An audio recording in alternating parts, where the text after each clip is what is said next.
छठी fees में सबसे tough fight Haryana की है।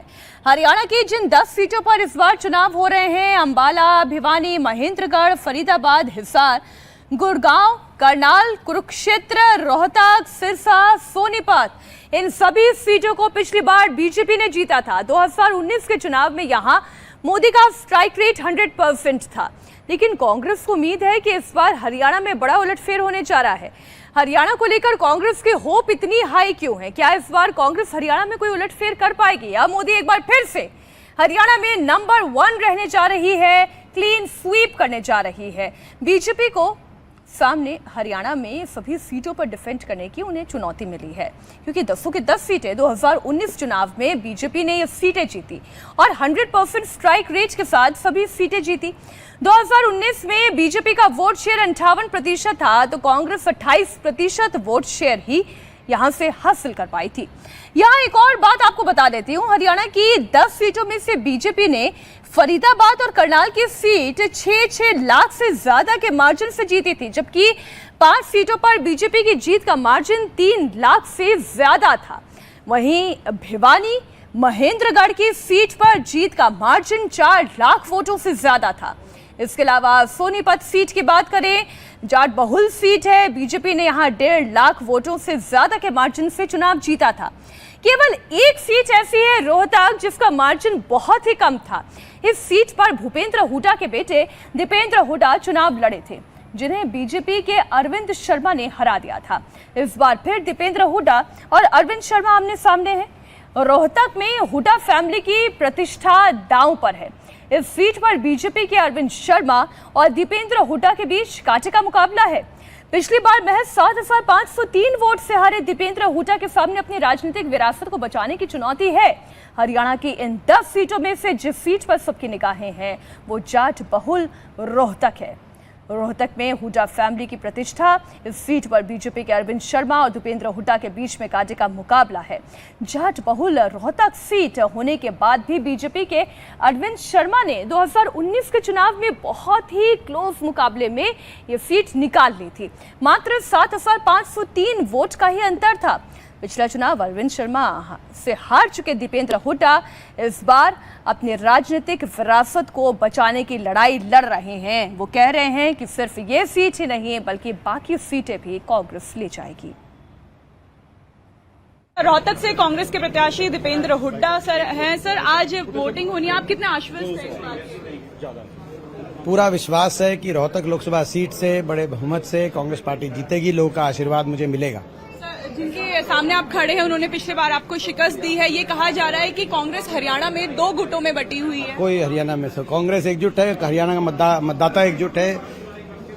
लोगों ने हरियाणा में बदलाव का मन बना लिया है। हरियाणा के उज्जवल भविष्य के लिए, देश के संविधान को बचाने के लिए, लोकतंत्र को बचाने के लिए लोग न सिर्फ रोहतक लोकसभा सीट हम बड़े बहुमत से जीतेंगे, मगर हरियाणा की 10 सीट कांग्रेस पार्टी जीतने जा रही है। एक और चीज कहा जा रहा है कि मोदी फैक्टर कितना हावी है, कि आपने स्थानीय मुद्दों को उठाया है? सारे फैक्टर इम्पोर्टेंट है। हरियाणा में देश में सबसे ज्यादा बेरोजगारी है, महंगाई की मार, दुर्दशा, 10 साल की डबल इंजन सरकार पूर्णतः फेल हुई धरातल पे। आज हरियाणा विकास की पटरी उतर गया। ये सारे महत्वपूर्ण मुद्दे हैं।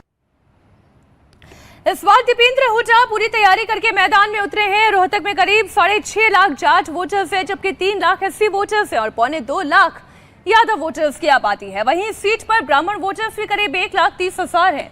रोहतक में इस बार किसकी हवा चल रही है? रोहतक के पोलिंग बूथ पर लाइन लगाए खड़े हुए वोटर्स के मन में क्या है? वो किन मुद्दों पर ईवीएम का बटन दबा रही है, ये सुनना भी जरूरी है।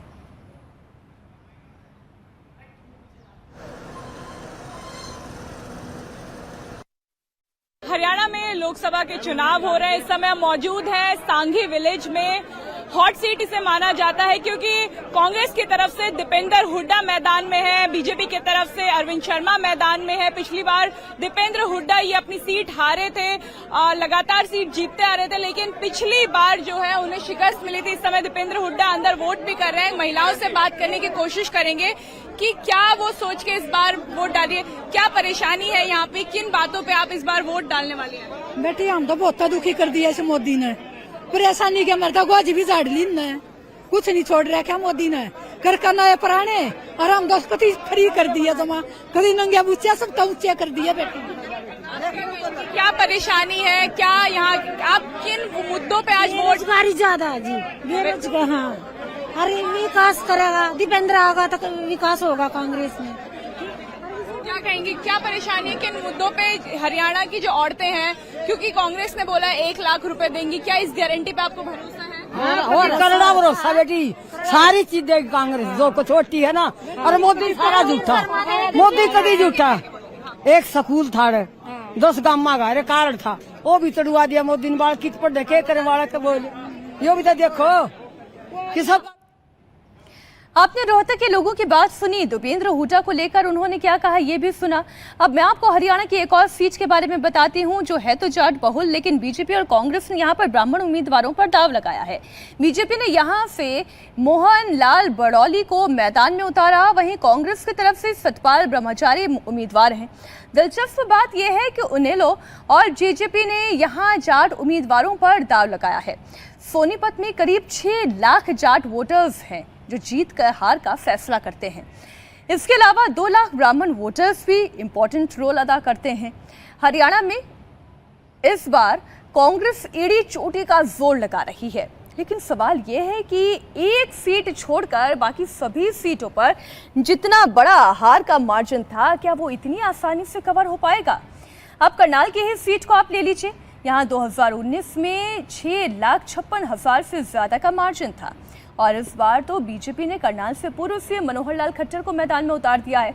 खट्टर का मुकाबला करने के लिए कांग्रेस ने दिव्यांशु बुद्धिराजा पर दांव लगाया जरूर है, लेकिन ये कितना कामयाब होगा या ये फेल होगा, ये 4 जून को तय हो जाएगा। सर, आप लगातार 1 बाय 1 कॉन्स्टिट्यूएंसी घूम रहे हैं, कैसा रिस्पांस अभी तक देखने को मिल रहा है, क्योंकि गर्मी भी बहुत ज्यादा है? जी, बहुत ज्यादा गर्मी है, लेकिन अभी जैसा हम देख रहे हैं हर बूथ के ऊपर लंबी लाइनें लगी हैं। इसका अर्थ एवरेज से ज्यादा वोट डल रहे हैं और उत्साह है लोगों के अंदर। और भारतीय जनता पार्टी के कार्यकर्ताओं, उन वोटर्स के जो चेहरे पर मुस्कुराहट है, जो उनकी खुशी है, वो ये इंगित करती है कि हम 10 की 10 लोकसभा सीटें जीतेंगे।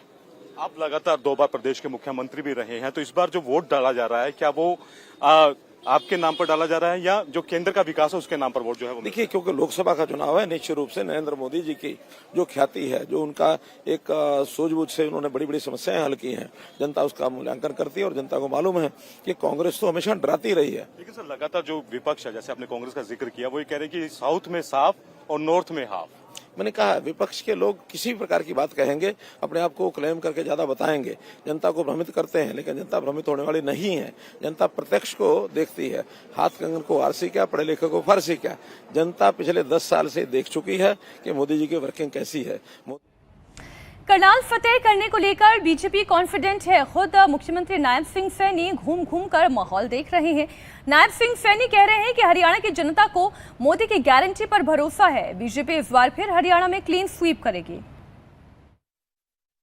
इस वक्त हमारे साथ है मुख्यमंत्री नायब सिंह सैनी, उनसे हम बात करेंगे। सर, लगातार आप कॉन्स्टिट्यूएंसी में एक के बाद एक बूथ कवर कर रहे हैं, क्या रिस्पॉन्स इस वक्त लोगों का आपके सामने आ रहा है? देखिए, लोगों का बड़ा रुझान मोदी जी की सरकार और डबल इंजन की सरकार के प्रति रुझान ज़बरदस्त है। मैं अपील करना चाहूँगा लोगों से कि इस भयानक गर्मी में परिवार सहित निकल करके इस लोकतंत्र के पर्व में हिस्सा लें। आपका वोट डलेगा, लोकतंत्र मजबूत होगा, भारत सशक्त होगा। मोदी के नेतृत्व में पिछले 10 वर्षों में जो काम हुए हैं, गरीब की मजबूती के लिए ईमानदारी से अगर किसी ने काम किया है आज़ादी के बाद, नरेंद्र मोदी ने किया है। और गरीब व्यक्ति को लगने लगा कि सरकार मेरी है, मेरे ही